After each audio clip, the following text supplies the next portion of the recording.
Hola, muy buenas tardes. Good afternoon. Good evening. My name is Abelardo Hola, de la muy Peña. buenas Ay, ay, tardes. ay.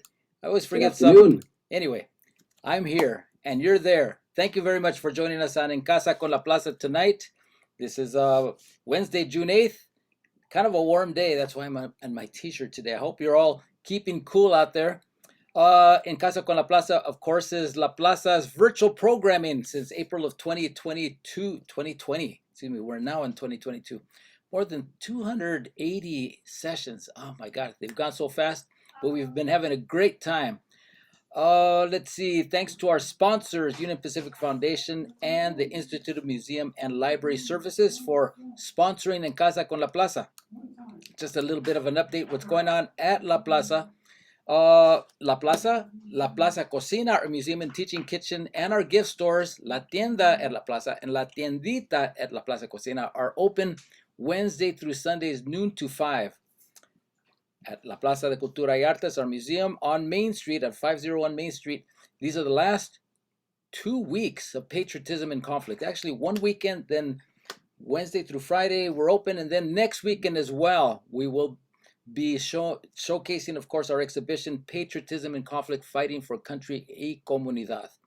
Tomorrow at La Plaza, we have a Plática, Arte and el Movimiento with panelists, including the artists Oscar Castillo, the photographer, Judith Hernandez, Roberto Gutierrez, and Arturo Urista. There at La Plaza at 7 o'clock. Please join us. Hope you can make it. But we will be streaming it. So check it out on our Facebook page. Let's see, at La Plaza Cocina, our most recent exhibition, Abuelita's Kitchen, Mexican Food Stories. Excuse me. It's a multimedia exhibition sharing the food stories of 10 indigenous, mestiza, Mexican-American, and Afro-Mexican abuelas.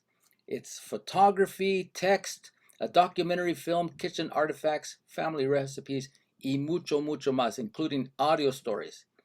We recently had our first 2 in-person La Plaza Cocina culinary programs, and we have a lot more. So check it out on our website, and I'm sure that you will find something that you will enjoy learning about and taking back to your families and start a tradition of your own there in your own home.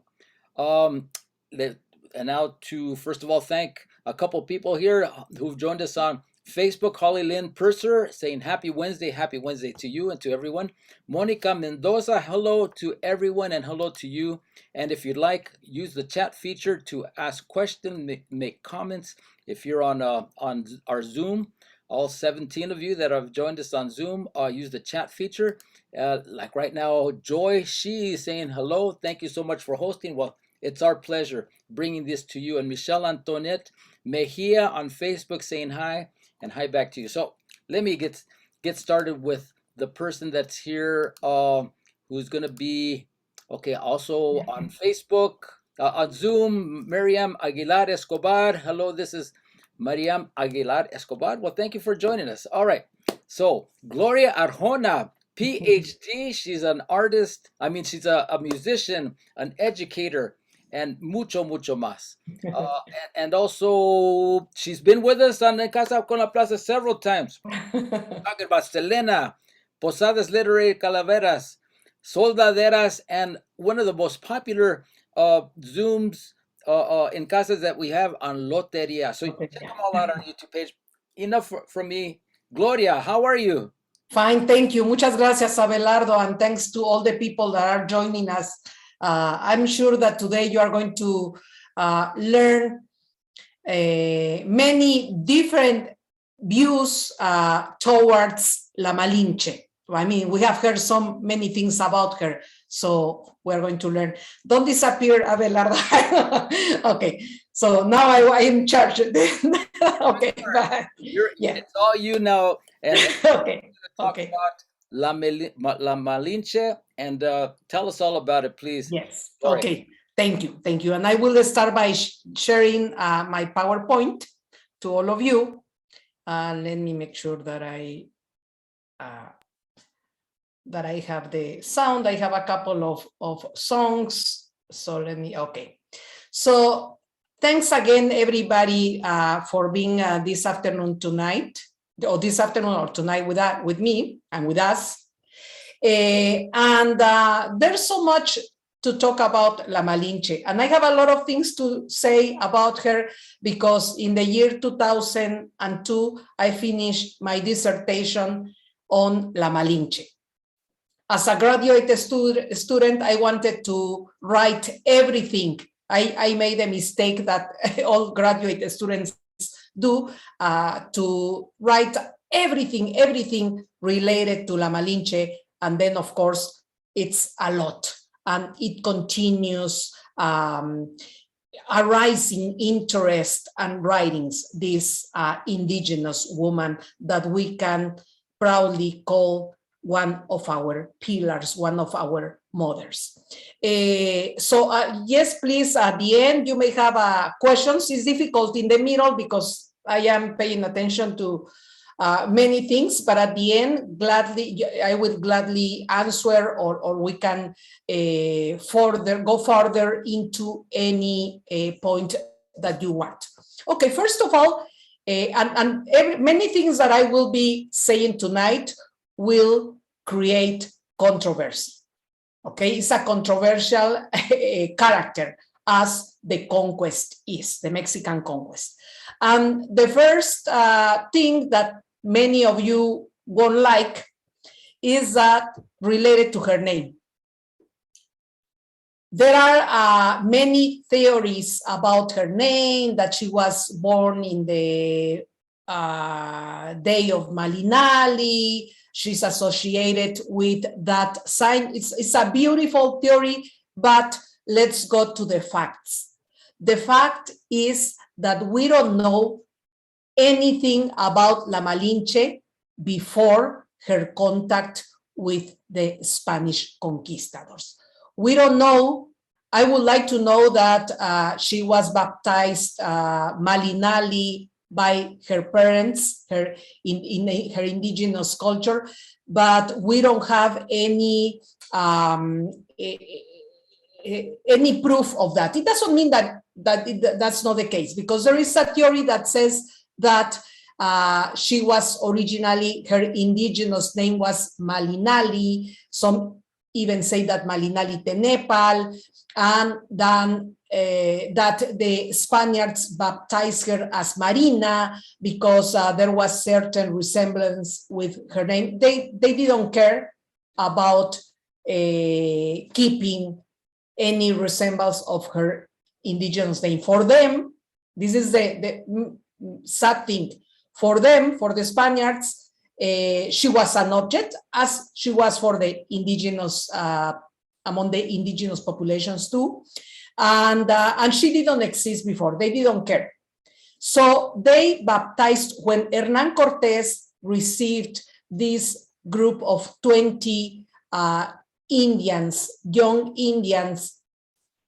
One of them is this anonymous Indian.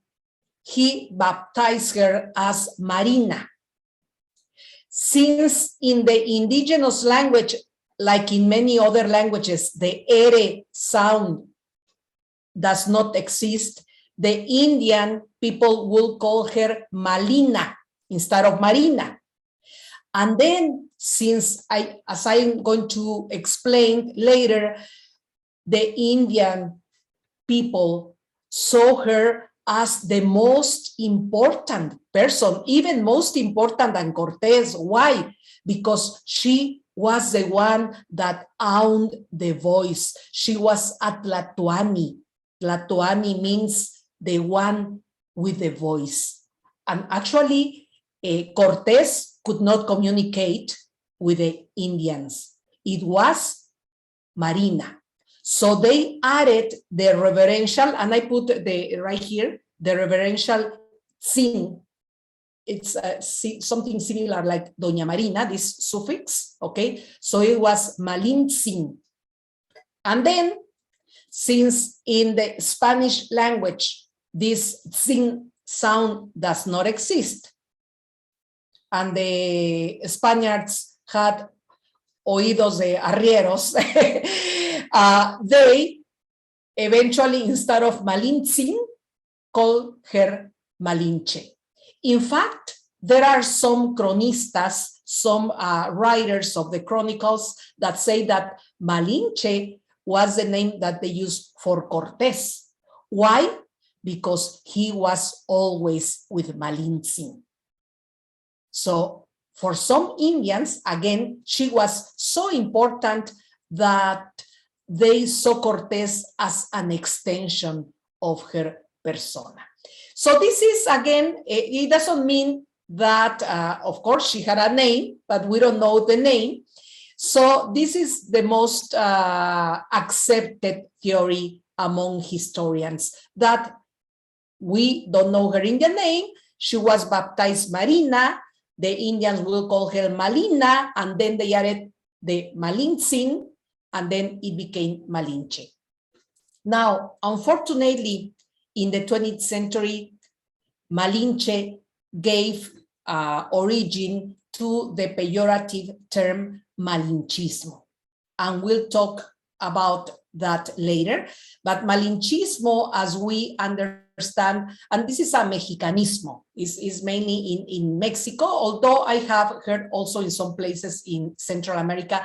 Malinchismo or Malinchista refers to those people that have a preference for the foreign and they disdain the own, okay? Preferencia por lo extranjero y desdén de lo propio, okay? So, because according to them, she preferred the Spanish or the Spaniard conquistador and had disdain for her own people, I'm sorry.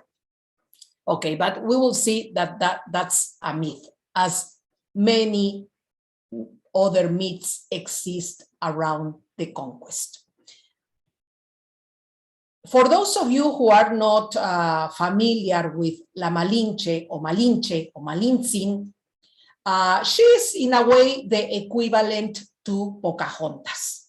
Why? Well, even though they are 100 years apart, Malinche in the early 16th century, Pocahontas in the early 17th century, and geographically apart, and they belong to other cultures, both of them were very young Indian women that created a connection between the indigenous population and the European. Okay, they were a bridge between those two cultures. So another thing in common is that supposedly both of them were of noble origin. Another superstition, another myth that I don't believe is that both of them were madly in love, Malinche with Cortés and Pocahontas with Captain Smith. I really don't think so. They, in the case of Malinche, she was given to Cortés as a slave. Pocahontas, that's another story that I believe we need to really deepen into that American history figure. And let me see if there is another similarity. Well, the differences, of course, are that Pocahontas, since she has been popularized by the Disney movie, she's loved by everybody, okay? And La Malinche, unfortunately, even though we are in the process of reivindicate her, she is still seen mostly as a traitor, okay? This is from a series of Canal 11, Mexican television, that they did on La Malinche recently, 3 or 4 years ago. Okay, and another thing that both of them have in common is that they have been silenced by history as many women, as women that created important and participated in important history events. We actually don't have their version. Of course, they both of them, they didn't write, right? So there's no way. How do we know about their story? How do we know about La Malinche? How do we know about Pocahontas? Well, in the case of La Malinche, because of the chronicles of the conquest, los cronistas, okay? Most, los cronistas, all of them, not most of them, all of them men.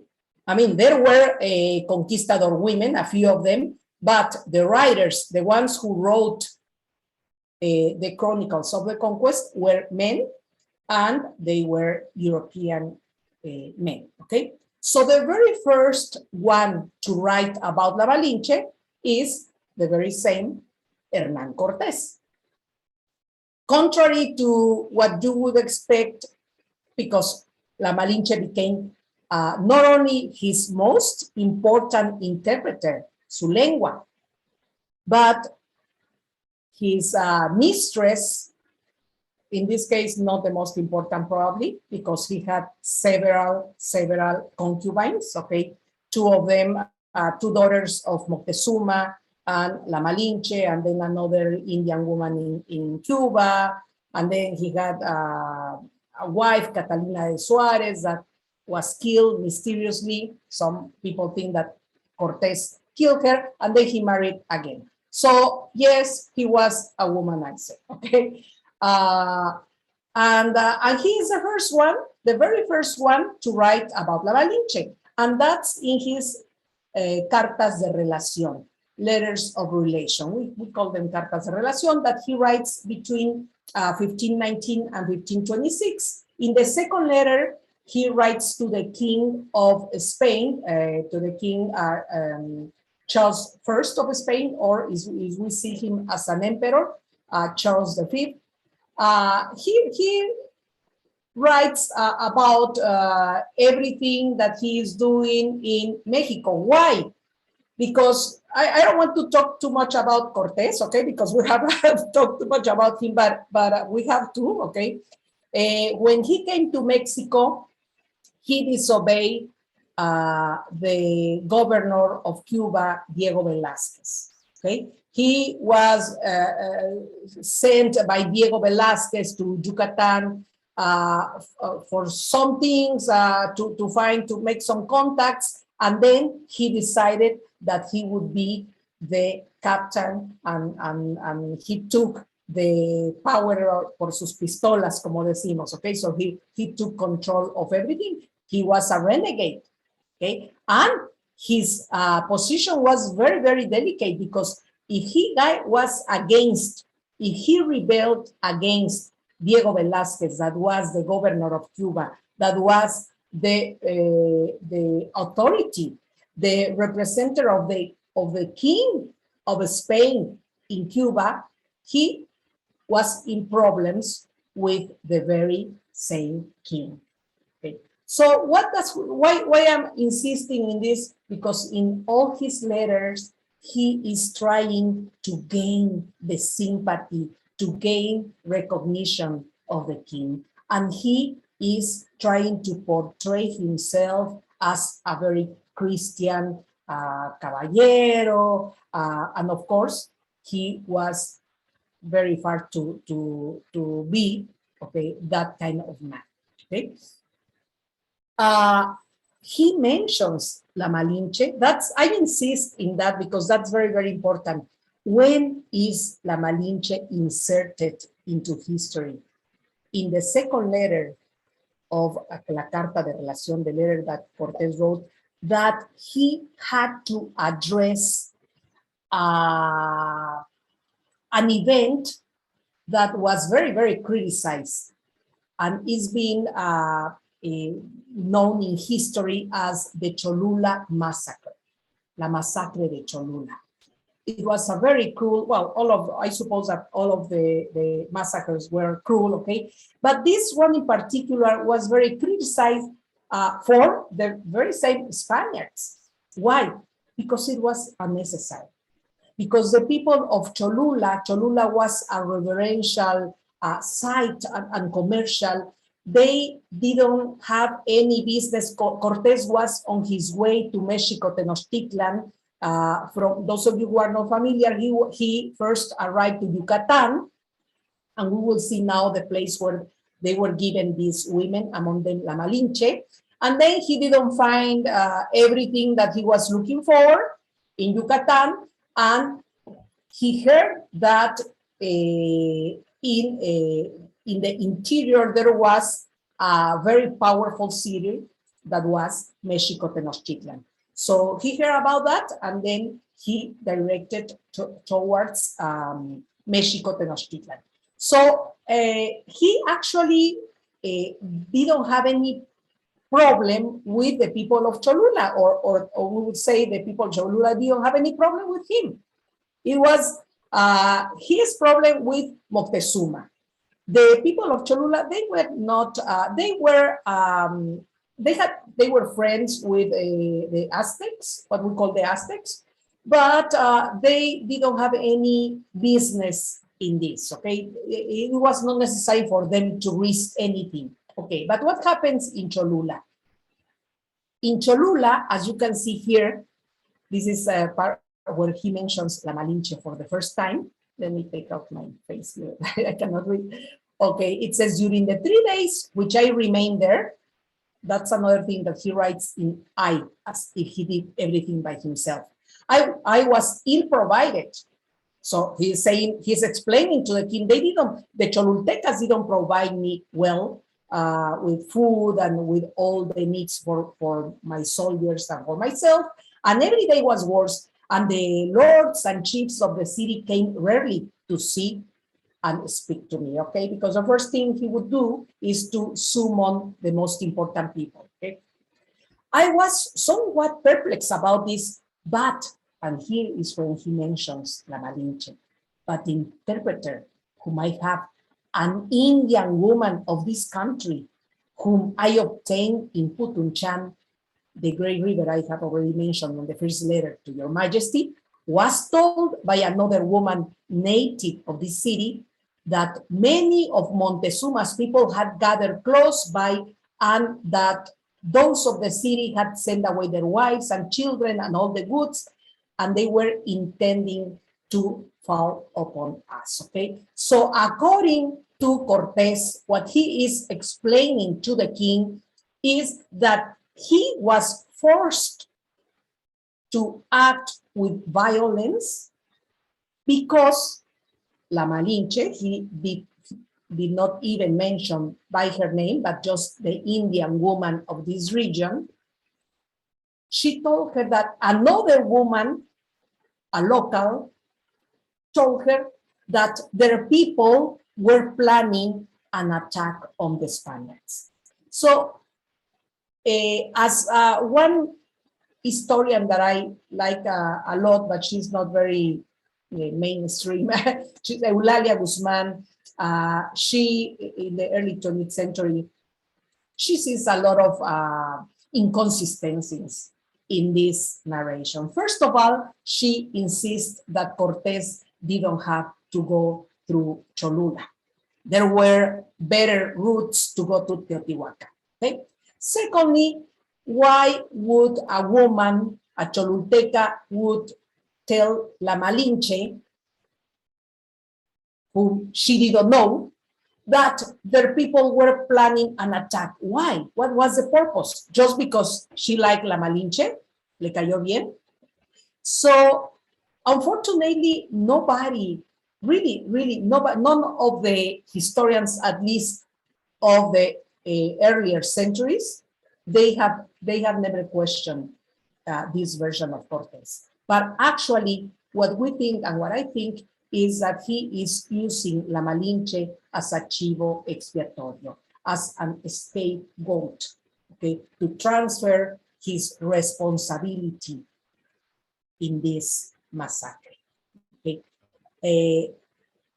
Here I have this is from the Florentine Codex, Códice Florentino, how even they, which is La Visión de los Vencidos, they reproduce also this version of Cortés, okay? And you can see the figure of La Malinche there. She is pointing, okay? So she is pretty much like Judas-like figure, una figura judaica, right? So how do you expect that we like La Malinche if she entered into history as a traitor? But again, we have to question the sources of that myth. Nobody did back in the 16th and 17th centuries. The first official history of the Mexican conquest was written by a friend of Hernán Cortés, López de Gomara. He was a great writer, but he never came to Mexico. So he, as I point out, he made a lot of geographical mistakes. And of course, he replicates the version of Cortés, okay? And he is the first one, the very first one to give a biography for La Malinche. Many people think that it was Bernal Díaz del Castillo. No, but the first one to give all the biographical facts or all the biographical data about La Malinche is López de Gomara. And I translated this for you, okay? Usually I don't read in my presentations, okay? But I think these are very, very important texts or excerpts of the chronicles. This is from Historia General de las Indias, and right here, he tells us everything about La Malinche that we know.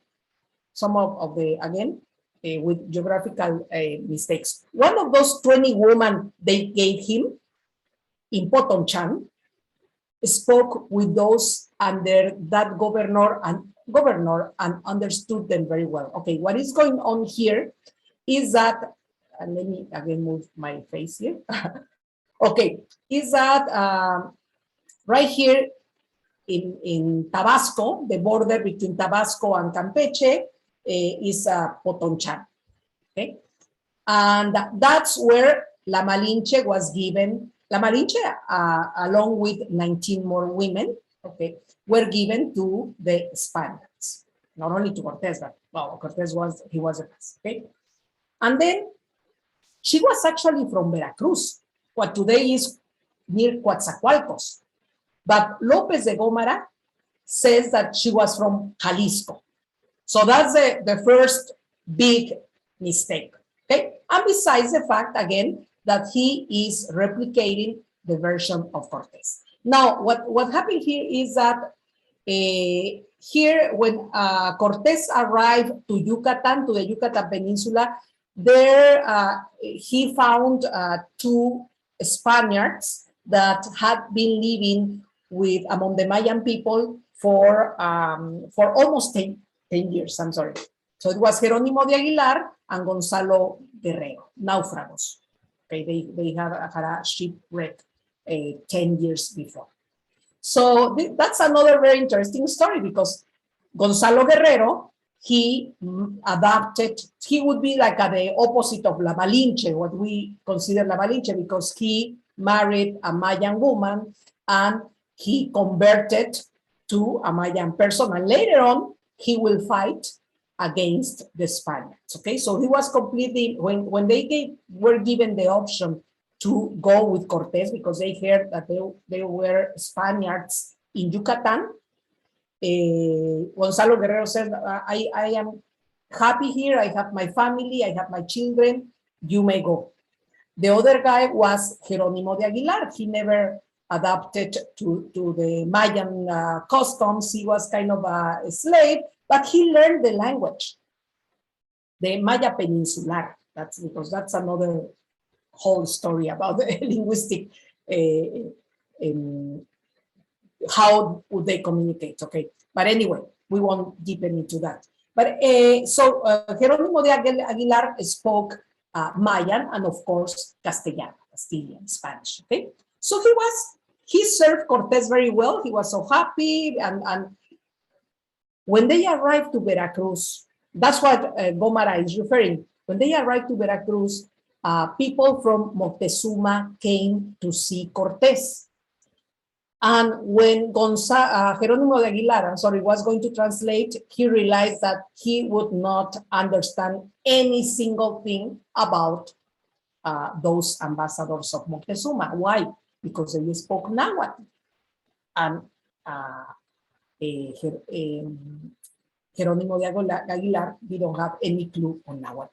And that's when they realized that one of the 20 women that had been given to Cortés understood the language. And that's what he's referring here, and understood them very well, referring to La Malinche, as if it was her own language, because it was her own language.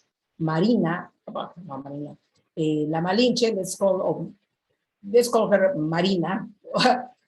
She was born in Olutla. In some books they call Oluta, which was under the dominion of the Nahuatl. Okay, so she spoke a variant of Nahuatl, of Oluca. So it was her native language. We will see right now what happened to her. According to Lope de Gómara, it says, Cortés took her aside as soon as he realized that she knew the language, took her aside with Aguilar and promised her more than freedom if she treated him truthfully between him and those from her land, since she understood them. And he wanted her to be his faraute and secretary. This is giving us a lot of information. I don't know why people usually very frequently say that we hardly have any information about La Malinche. Of course, we have to be cautious about the information. Okay, number one, Cortés promised her to give her more than freedom. What does it mean? That she was a captive. She was a captive. And then he promised her, he wanted her not only to be his lengua, his interpreter, but faraute. Faraute is a negotiator between, it is more than an interpreter, because she knew, not only knew the two languages, but the two cultures. Okay?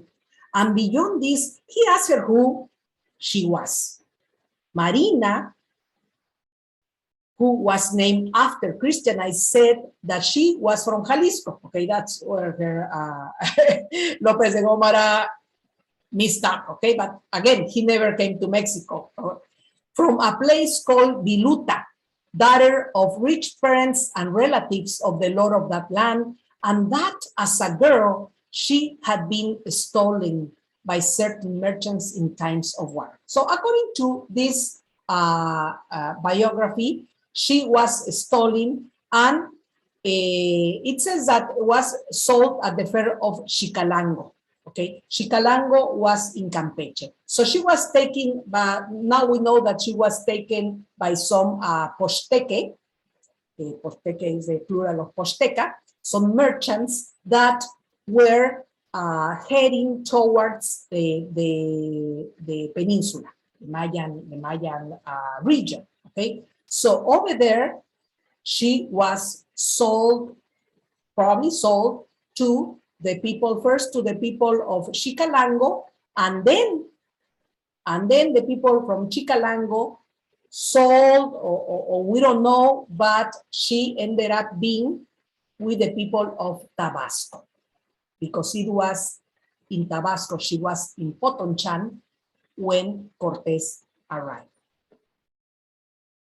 Bernal Díaz del Castillo has been seen as the real father of La Malinche. And again, since this is another thing, Bernal Díaz del Castillo got so mad with this history of López de Gómara, because all of these cronistas, what they were looking for? They were looking for money, for recognition, for land. Okay, they wanted the king to see how loyal, how to compensate their efforts with money, with land, with titles. Okay, so they were looking for that, all of them. Bernal Díaz del Castillo was not the exception. He was looking for that.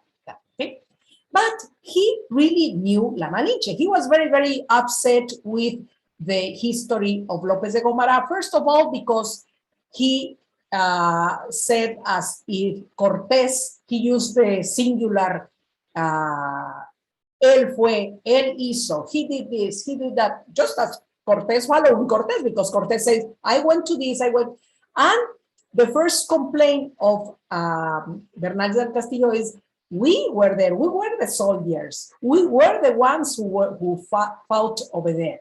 Okay. And then he is fighting all the time with the Chronicle of Lopez de Gomara, and by doing so he, how can I say, in a way, he follows the facts, because again, there is this relation with the history of Lopez de Gomara that he follows everything that he says. Okay, and with regards to La Malinche, that is what is the interest of us. Let me again take out everything. Okay, look how Bernal addresses Doña Marina. First of all, he addresses to her as Doña María. Marina, no María, that's the mole. Okay, Doña Marina. Not even he would call Don to Cortés. So even though in Mexico, I know that we say Don to any people that we think that deserves respect because they are all there. In Spain and in these times, Don and Doña, there were for really, really important people. So Bernal says, I want to say about Doña Marina. And then he recreates her biography. How from her childhood, she was a great lady of towns and vassals, and it is in this way. She tells us the facts a little bit differently. Of course, he had much more imagination than Lopez de Gomara. That her father and mother were lords and caciques of a town that is called Painala. Painala is in Oluta. That's a region in Veracruz. And the father died young, and the mother married another young cacique, and they loved so much the son they had that they agreed to inherit him, and so that there would be no impediment, they gave the girl at night to some Indians going to Chicalango. So Carlos Fuentes, for those of you who know Carlos Fuentes, says that Bernal Díaz del Castillo is the first Mexican novelist, okay, because he adds too much imagination. We must consider what these conquistadores had, what kind of literature they had in their minds, okay, and they were the chivalry novels, las novelas de caballería. So it is in these terms that he addressed, or they addressed, the people of this region, okay? And it says over here, so that she would not be seen, and they spread the news that she had died. At that time, a daughter of one of the Indian slaves died, and they published that she was the heiress. There was a very detail-oriented Bernal Díaz del Castillo. So he said, okay, so there was an Indian slave that died, and they said that it was their child that had died, Doña Marina, as he called her. So the merchants of Chicalango gave her to those of Tabasco, and those of Tabasco to Cortés. Okay, so this is the story of La Malinche. Now, if we are going to criticize La Malinche because she sold her people, well, we need to realize that she was the one that was sold. Ella fue la vendida. That's why the title of my lecture is Traidora, no? Traicionada. She was not a traitor. She was betrayed. Betrayed, according to Bernal, by her own mother. And let's see if this is just a story that Bernal invented. Okay, what we know is that she had been born in in Oluta, Painala, was a region of Painala, today Veracruz, okay? And the important thing is that they were under the rule of Moctezuma. They were Nahuatl speakers and then the culture also. And that she was taken to Xicalango first, to Campeche, and then to Potonchan, Tabasco. So she was given away or stolen or sold 3 times by her mother, by the people of Xicalango, and by the people of Potonchan as an object. I know that we tend to idealize our indigenous culture. I know we are proud of our indigenous roots and heritage, but people were not living ideally over there. And I'm mentioning this because there is another big myth about the conquest, that a few hundreds of Spaniards conquered the Aztec Empire, and that's a lie. The Aztec Empire was conquered mainly by other groups of Indians, the Tlaxcaltecas, the Cepaltecas, okay, enemies of the Aztecs, okay. The Aztecs were becoming,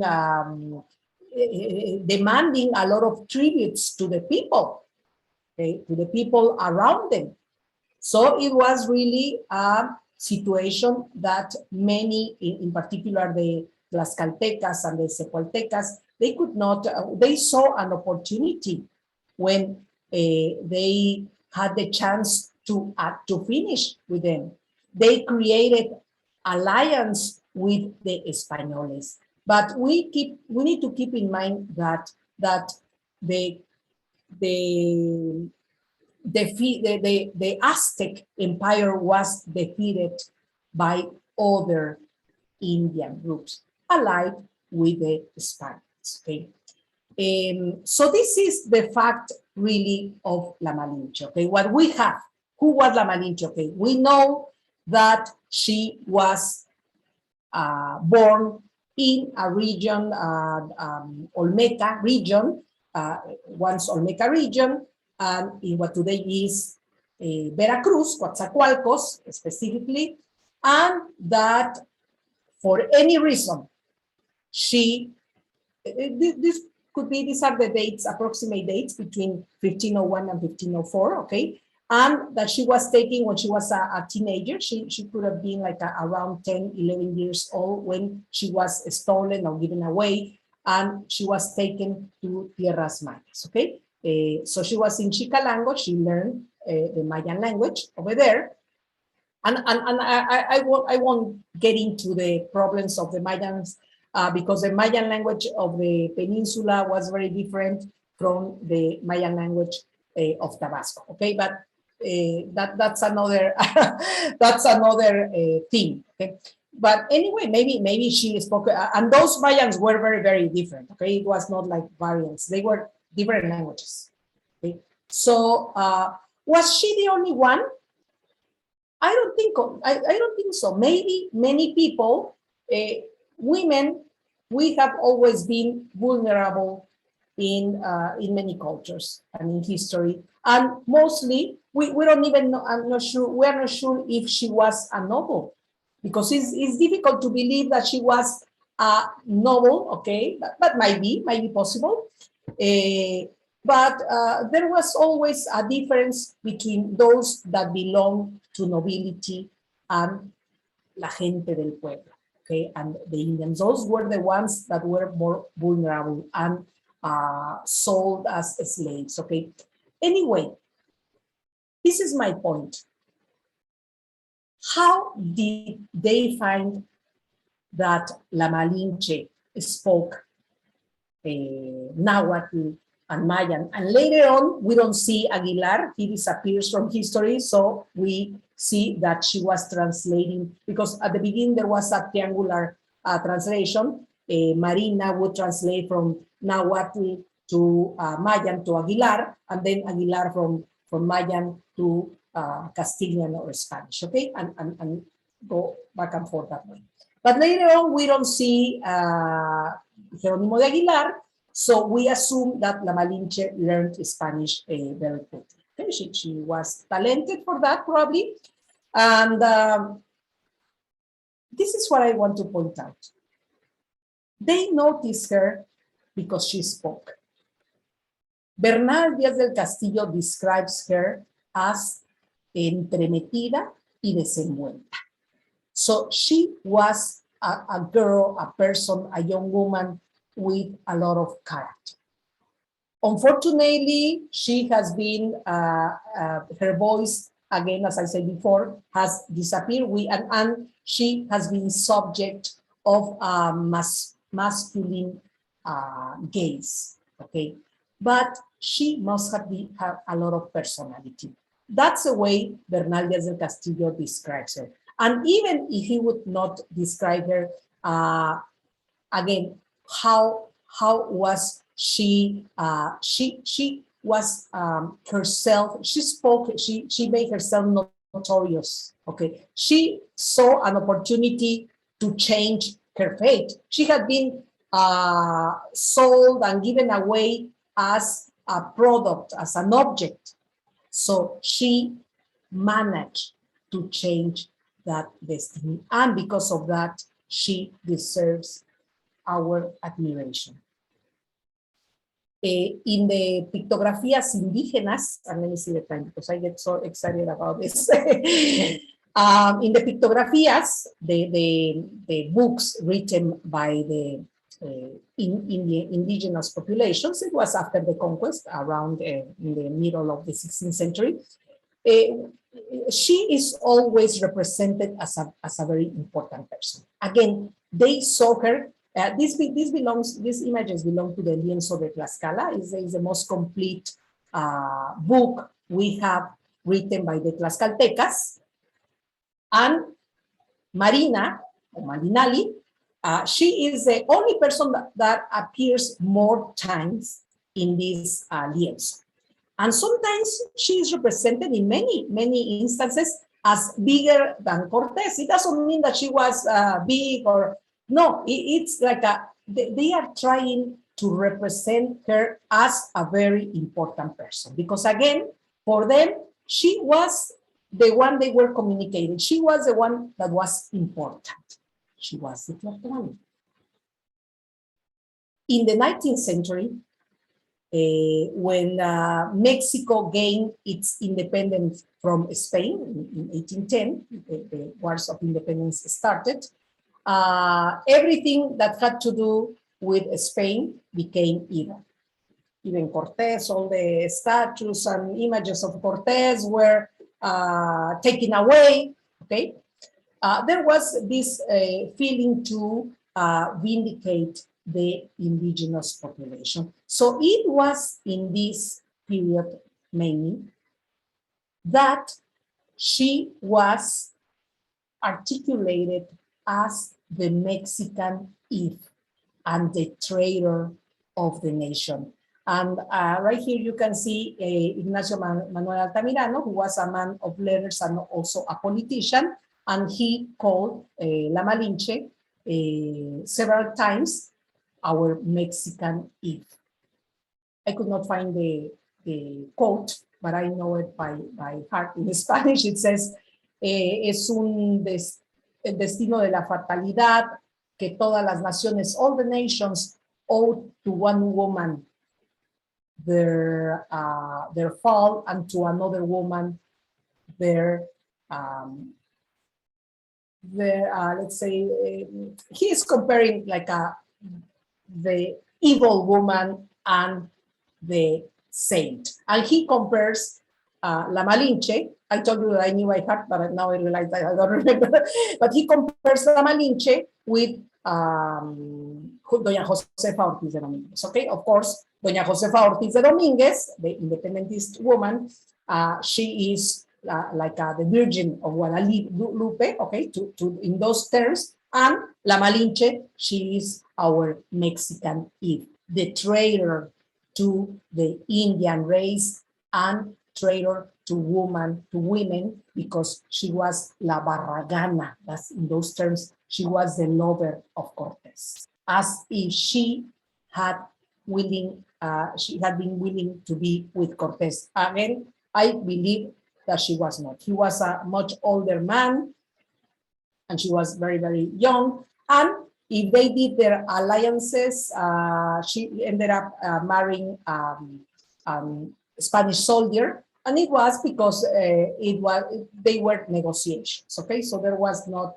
love involved. Okay, and I wanted to point out to this novel, esta novela that was actually printed in the United States, Xicotenca, in the 20s, even before Ignacio Manuel Altamirano talked about La Malinche, and they represent La Malinche as the national treasure, okay? So it's the same idea, La Eva Mexicana. And if we see the work of the grandes muralistas, we see the same idea, okay? Even with all the respect and that we have for our muralists, they just perpetuated that idea. Right here, this is a mural by Orozco, and you can see La Malinche as a passive Indian, okay, dominated, subdued to Hernán Cortés, the conquistador, okay? And in this detail of a mural by Cortés, you have right here, Cortés, and behind him, I'm sorry that is a little bit cut, okay, you have La Malinche. We know that is La Malinche because she's carrying a mestizo baby, a mixed blood baby, that is Martín Cortés, because she had a baby with Cortés, Martín Cortés, and there are two Martín Cortés, el bastardo, or the mestizo, as they call this Martín that he had with La Malinche, and the other Martín Cortés that he had with his Spanish wife. The name Martín, he named them because of his father. Cortés' father was Martín. And he always recognized all his children, okay? In that, I believe he was a good father in that sense. Right here, I wanted to point out attention because every time I look for images of La Malinche, it comes out this, and this is not La Malinche. This is not La Malinche. This is one alegradora, okay? Kind of, I don't want to say prostitute, okay? But in the Nahuatl people, among the nobility, they have these ladies that would give pleasure and fun to the important people, of course, okay? And actually, what caught my attention, and many of you will be surprised, is that is the face of Frida Kahlo. Okay, so Diego Rivera represented here Frida as an alegradora. I just wanted to point out to you. Now, the first horror movie, we have a few minutes, and I want to do a couple of songs, okay, because I promised that in the description. The first horror movie, Mexican horror movie, was La Llorona. There are many movies about La Llorona, but this was around 1931, the first horror movie. And they play with the image of La Malinche. Okay. How is associated La Malinche with La Llorona? In many ways, in many ways. First of all, because it is associated to the Ciguateteo, the goddesses that died during labor, and they were looking for their children. And that's one of the 7 omens that, according to La Visión de los Vencidos, the Aztecs lived before the arrival of the Spaniards, okay? But anyway, Bernal Díaz del Castillo, again, the great novelist, okay, he associates these ciguateteos. He explained in one part of the La Historia Verdadera de la Nueva España, he says that at night they heard these women, and because during those times La Malinche y Cortés were in Honduras. They were in an expedition in Honduras. Bernal says that people were thinking that it was the spirit of La Malinche. But anyway, because they were taking too long in Honduras, they thought that maybe they had died. The spirit of Marina, Doña Marina, Bernal mentions that. But anyway, during the 20th century, it becomes a very comfortable association of La Malinche with La Llorona. Why? Because just as La Malinche is the one to be blamed for the death of the Mexican people, of the Mexican children, La Llorona killed her children too in this tragedy. So it's like a metaphor of La Malinche, and in the movie, they explain that. I'm going to sing for you. I recorded this. I decided to record it before, and I have like 10 minutes, and then we can open to any commentaries. I will be very glad to hear your comments, okay? So this version that I decided to record because sometimes in Zoom is not very good, the quality. And I am not a great player. So this is a Nahuatl and Spanish version of La Llorona. So I included the Nahuatl lyrics. They are written with Latin characters, okay? So let me play for you that.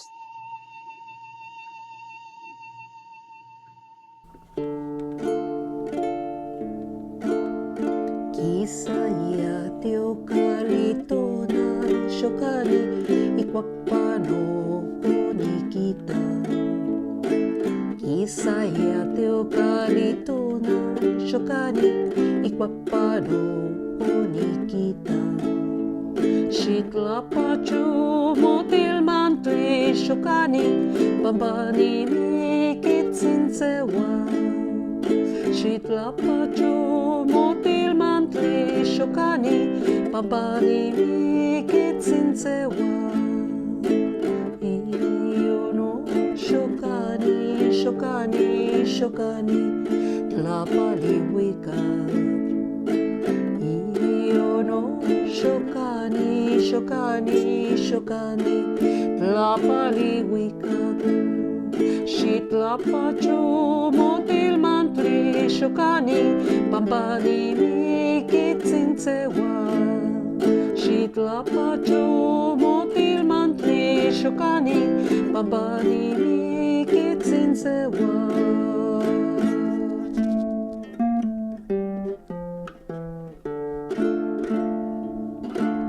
Salías del templo un día, Llorona, cuando al pasar yo te vi. Salías del templo un día, Llorona, cuando al pasar yo te vi. Hermoso huipil llevabas, Llorona, que la Virgen te creí. Hermoso huipil llevabas, Llorona, que la Virgen te creí. Ay, mi Llorona, Llorona, Llorona, dame una estrella. Ay, mi Llorona, Llorona, Llorona, dame una estrella. ¿Qué me importa que me digan, Llorona, que tú ya no eres doncella?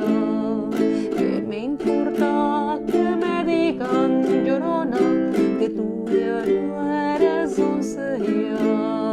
Ay de mí, ay de mí, ay, ay de mí, ay de mí, ay de mí,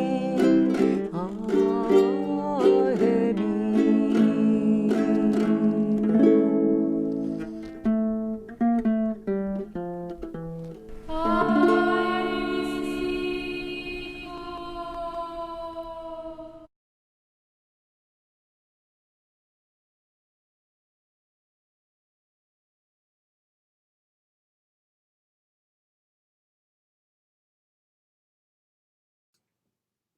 Hola, Gloria, come back.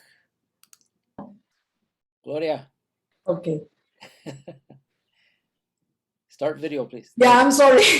You know what? Suddenly I didn't see. I don't know if it has happened to you.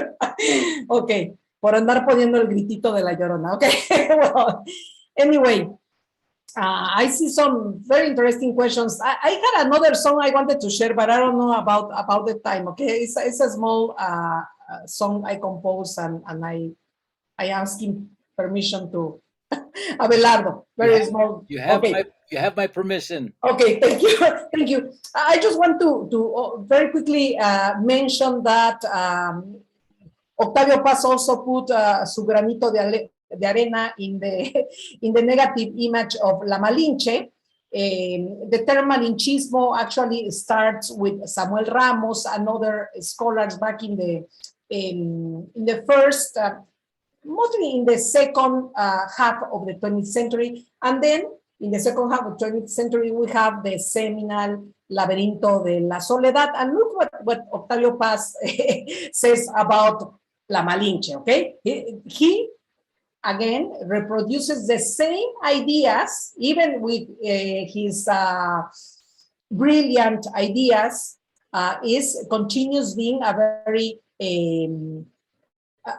misogynistic and a very polarized view towards La Malinche. It says, in contrast to Guadalupe, who is the Virgin Mother, the chingada is the violated mother. I don't want to read the whole thing. They are passive, etc., etc. Let me see. The symbol of this violation is Doña Marina, the mistress of Cortés. It is true that she gave herself voluntarily to the conquistador. That's not true. She was given away, but he forgot her as soon as her usefulness was over. That's true. Doña Marina becomes a figure of representing the Indian women who were fascinated, violated, and seduced by the Spaniards. Okay, so, I mean, this is really awful. El Laberinto de la Soledad is a beautiful book, but it says many things that I, as a Mexican, I don't want to be associated with, okay? And not being defined in his terms. With this, I will end with a song I composed, okay, for La Malinche. And the name of the song is not a traitor, but a betrayed. Okay, so I composed it in Spanish, and then I put the translation. I'm going to finish with this because this summarizes everything that I think about her, okay? And I have been trying to show you, and then the translation is here in this little script. Traidora no, traicionada. Traidora no. I am sorry. I'm sorry again. I wanted to optimize the sound and then I ruined it. One moment, please.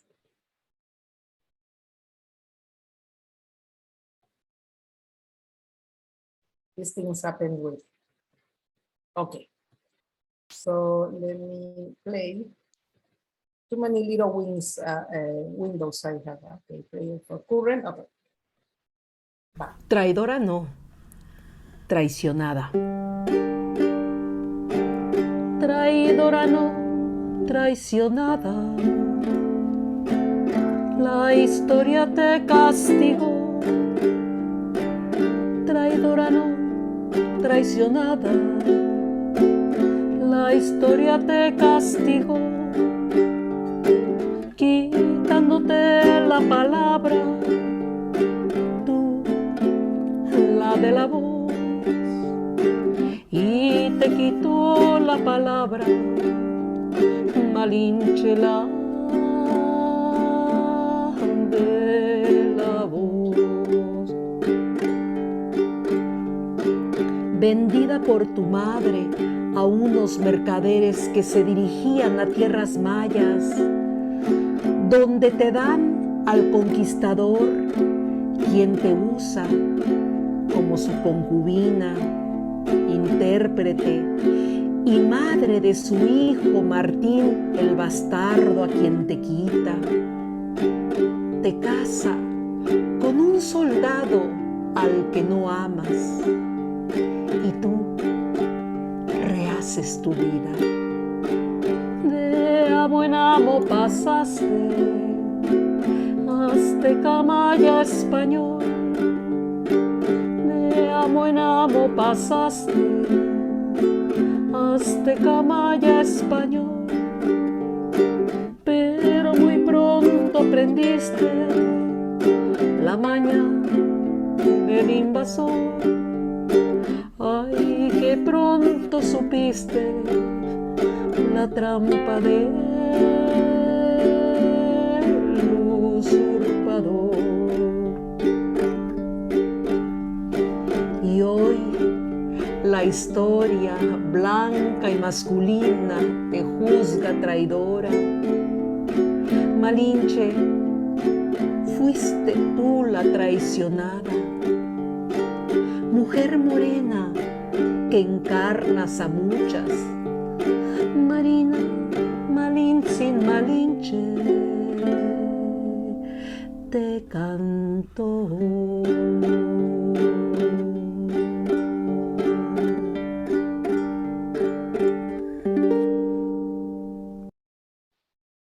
And with this, I finish. This is what I think of La Malinche. She is a figure, an image of resilience. She overcame a tragedy that not even Moctezuma, with all his glory, overcame. So we really need role models like La Malinche. She was a powerful woman. And with this, I finish, and I hope you learn something tonight. I don't know if we can answer some questions. Abelardo, yes, of course we can. Thank you so much, Gloria. As you have in the past, and I'm sure you'll continue in the future. You've entertained us. You've illuminated a subject that we may know something about, but you bring a different perspective, and for that we appreciate it. With the research that you've done, the compositions that you've sung for us, and of course the presentation, remarkable. And we have a lot of people out here who really appreciate it. Here on Facebook, Margaret Garcia, who is a good friend of La Plaza and who will soon have an exhibition at La Plaza. She says, "Thank you, maestra." Gracias, Mariposa Azul, gracias a Gloria. Mark Anthony, he has a couple questions. He says he understood that Malinche was given to Cortés as one of his many slaves as a tribute. So now we go from her being stolen from a rich family to be given away by her mother. Which is it, if we know it at all? Again, we don't know, because the chronistas were the ones who gave us this information. Okay, but what we know, again, the facts are that she was from one region, from a Nahuatl region, and she ended up being in Mayan region. Some scholars say that she was not a noble, otherwise a noble, right? Otherwise she would have been ending as a slave.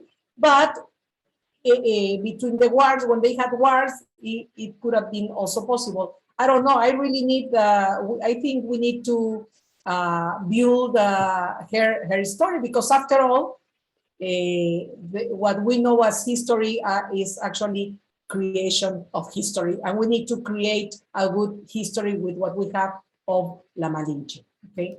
The important thing is that the Indians and the Spaniards, both of them, treated her as an object.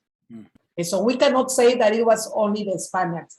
And in a way, she was a little bit better with the Spaniards. Why? Because she was given the possibility to use her talent, in this case, to overcome that reality.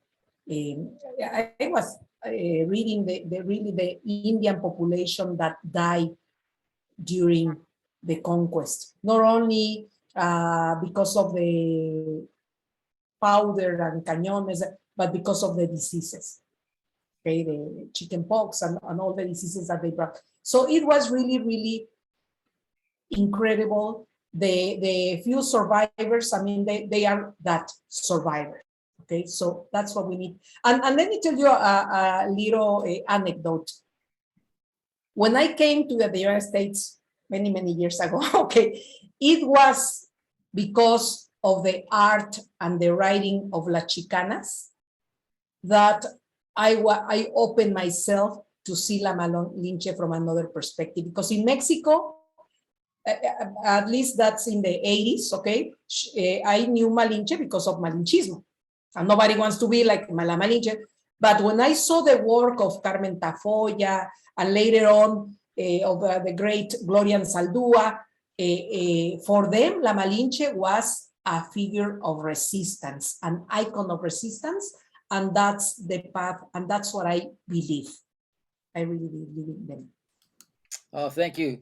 Let's see, we have a question here from Rosie Dominguez. It goes, what happened to La Malinche and her child at the end? Is there anything known about that?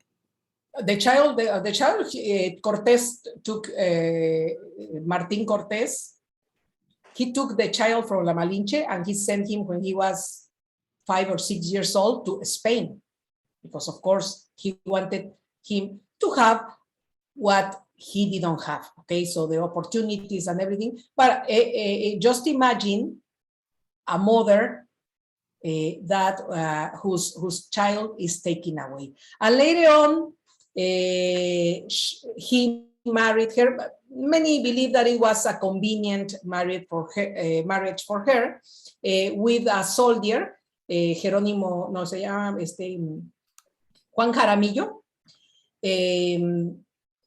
And well, López de Gómara says that Jaramillo was drunk when he married La Malinche.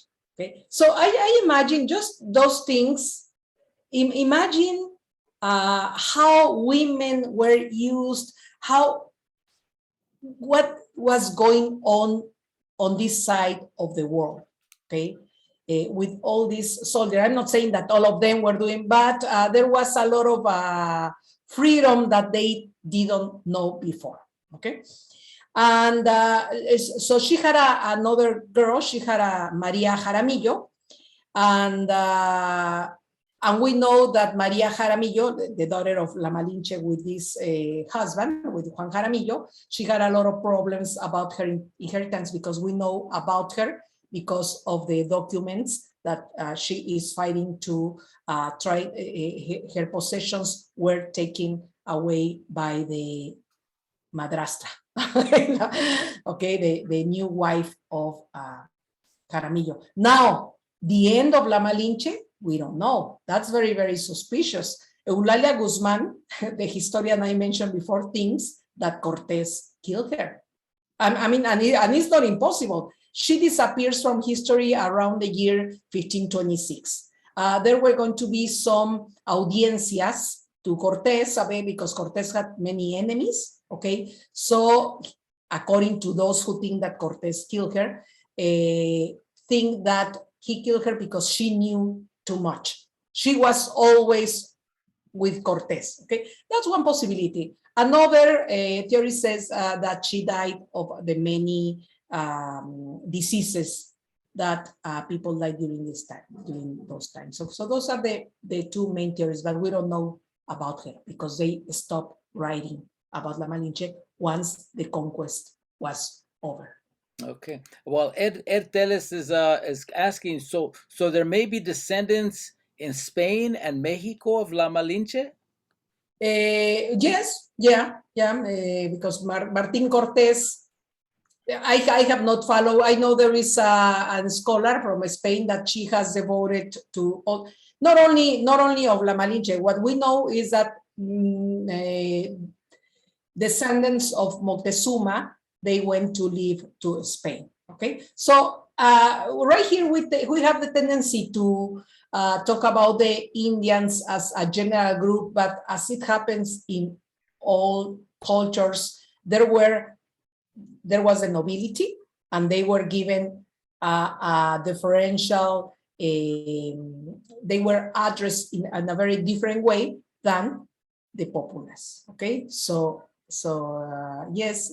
There are a lot of historians that have devoted to trace the descendants of many of Moctezuma in Spain, in Madrid. All right. Well, we have Elvia C. Mhm. Xochipilli.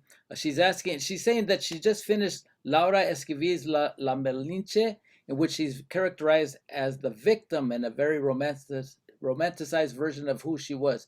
Do you think that Malinali understood her role as a betrayer of her people at some point in time after the conquest, or do you think she always considered her role as a survivor or as a victim? Yeah, I don't know. Maybe there were instances that she thought what I am doing here with this with these people, but again, she was not the only one. As I mentioned before, the conquest, another myth about the conquest is that, and I mentioned that erroneously, is that we tend to think of the conquest like only thinking in the Aztec conquest, like within 2 years from 1519 to 1521, and the conquest continue, and it was very different up to what today is the United States in the 19th century, okay? So there was not, that's another myth, there was not a short period of time that the indigenous populations were conquest, okay? And another myth, as I say, is that the conquest was not made by Spaniards solidly, but mainly by their Indians allies, mainly the Tlaxcaltecas and the Zempoaltecas. All right, thank you. And just a few other comments here from Margaret Garcia. La Malinche is definitely symbolic of our position. Yes. Jose Richard Aviles, La Malinche is an ancestor. Love her. Yes. And then we have Rosa M. Eshak. I hope I pronounced it correctly. Thank you for this. Now I'm proud to be connected to her. She was a survivor. She made lemonade out of lemons. Yes. And then one last question. Indira Jimenez is asking, how did you select her for your research? What inspired you to present her? I always going towards issues that have to do with race and gender. Okay, and Malinche was one of those. And as I mentioned at the beginning, I was inspired mainly by the work of the Chicana artists and writers. When I saw that La Malinche, that they identify with La Malinche, that she was among the Chicanas mainly. She was a figure of resistance, a role model. Of course, they could identify perfectly with her. As her, they were in two worlds, in two languages. So there are many ways to identify with La Malinche. So that's why it really attracted me many years ago. Oh, well, thank you so much. And Gloria, thank you so much for giving us so much information. We have a little message here from Damaris Leal.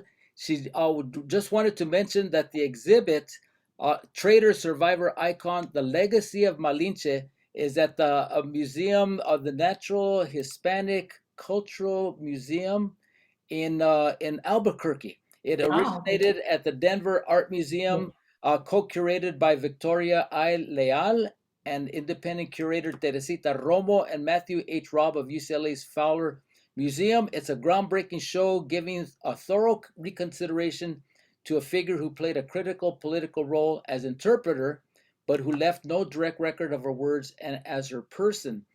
So if you have an opportunity to head on over to Albuquerque in Nuevo Mexico, you'll be astounded by what you see with artwork, text, some of the historical documents which you described as well. So you got to check it out. Yes, thank you very much. Thanks for that information. Yeah, definitely. All right. Well, thank you again, Gloria, for being with us today on En Casa con la Plaza. Again, as usual, a lot of information, very insightful. Monica Mendoza, gracias, maestra. Gracias. Elvia Cichopilli is saying thank you very much. Cherise Carpenter, thank you. This was very enlightening. And that same exhibit that I spoke about is coming to Es Sama in San Antonio in October. So more Okay. opportunities. Unfortunately, it's not coming to Not Los to Los Angeles. Come on, let's make it happen here. And maybe at La Plaza. Who En la knows? plaza. All right. Well, thank you. Thank you again. You could give, if you caught this, if you want to see this presentation again, or if you caught it in the middle, or if you want to, whatever, it'll be posted on our YouTube channel at La Plaza LA. It will remain on our Facebook page at La Plaza LA, and also on our website lapca.org, along with our 280 plus sessions of En Casa con La Plaza and Gloria Arjona's other presentations that she's done Yes. here at En Casa con La Plaza. Just to let you know what's going on for the rest of the week. Here we go. We have with today was La Malinche. Tomorrow at La Plaza at 7 o'clock, a plática, Art Beyond el Movimiento. The moderators are Rafael Barrientos Martinez of the Altamid Art Collection, and our own Karen Cruz Hendon, our senior curator there at La Plaza, with Judith Hernandez, with Oscar Castillo, with Ricardo Gutierrez, and with who was that? Arturo Urista. For change of pace, on Friday, a little salsita there with Trombor and DJ Willie. It's our Summer of Salsa concert series, the second one of the summer, at 6 o'clock from 6 to 10 at La Plaza, and it's free of charge. We will have food and a little bit of bebidas there for you to enjoy. And then finally, on Friday, back on En Casa con La Plaza, Dan Guerrero Happy Hour with Maria Esther Fernandez of the Cheech Center. She's the artistic director, talking about the brand new museum that's opening up later on this month there in Riverside. So Riverside. A sneak preview of the wonderful collection that our own Cheech Marin has put together for our viewing pleasure. Y con eso, muchas gracias a todos. Thank you so much for joining us. Gloria, nos vemos muy pronto. Claro. Can't wait for your next presentation. Okay. Bye. And all of you out there, thank you so much for joining us on En Casa con La Plaza. Muy buenas noches. Hasta la próxima.